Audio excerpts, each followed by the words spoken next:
প্রিয় মানুষেরা, আমাদের বোন রামিসা ধর্ষণ ও হত্যার যে শেষ আপডেট খবর এখন পর্যন্ত, সেটার আপনাদেরকে একটু জানিয়ে রাখি। আপনারা জানেন, মাননীয় প্রধানমন্ত্রী তিনি বলেছিলেন তার একটা বক্তব্যে যে আগামী 1 মাসের ভিতরে এই হয় জঘন্য কাজের পুঙ্খানুপুঙ্খ বিচার করবেন এবং হত্যাকারী ঘাতককে মৃত্যুদণ্ড দিবেন। তো তারই পরিপ্রেক্ষিতে বিচার কার্যক্রম কিন্তু শুরু হতে যাচ্ছে। আর একটা কথা জানাই রাখি, অনেকেই জানেন যে কোনো আইনজীবী এই যে মূল ঘাতক সোহেল রানা, তার পক্ষে কিন্তু দাঁড়াইতে চায় নাই, বিচার কার্যক্রমে লড়তে চায়নি। তো এখন রাষ্ট্র কি করছে? রাষ্ট্র তার নিজের খরচে 2জন আইনজীবী সেই ঘাতকের পক্ষে দিয়েছে। আপনারা অনেকে এখন রেগে জিজ্ঞাসা করতে পারেন, কেন আইনজীবী দাঁড়াইলো?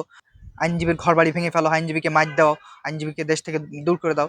তো জিনিসটা কি, এখানে আপনারা যেহেতু আধুনিক যুগে আছেন, আধুনিক যুগের আইনটা কি বলতেছে, বিচার কার্যক্রমটা কি বলতেছে, আমি সেটা বলছি, সেটা আমার কথা না। আধুনিক যুগের আইন বিচার কার্যক্রম বলতেছে যে সুষ্ঠু বিচার করার জন্য কোনো সাধারণ মানুষের কথা না, এখানে আইনজীবীদের কথাই প্রাধান্য পাবে। এজন্য দুই পক্ষে কিন্তু আইনজীবী দাঁড়াতে হয়, এবং যে যত বড় আসামি হোক, যে যত ঘাতক হোক, যত বড় ঘাতক হোক, তার পক্ষে সে আইনজীবী ধরতে পারে, এবং সেটা অবশ্যই সুষ্ঠু বিচার কার্যক্রম করার জন্য। ঠিক আছে?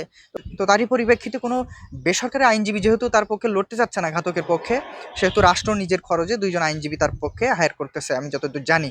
এবং বিচার কার্যক্রম শুরু হবে। তো এখন বাকি সময়টা আমাদের অপেক্ষার উপরেই ছেড়ে দিতে হবে, এবং যেহেতু আমাদের নতুন একজন প্রধানমন্ত্রী একটা প্রতিজ্ঞা করেছেন, তার উপরে আমাদেরকে আস্থা রাখাই মনে হচ্ছে আপাতত সেটাই শ্রেয় হবে।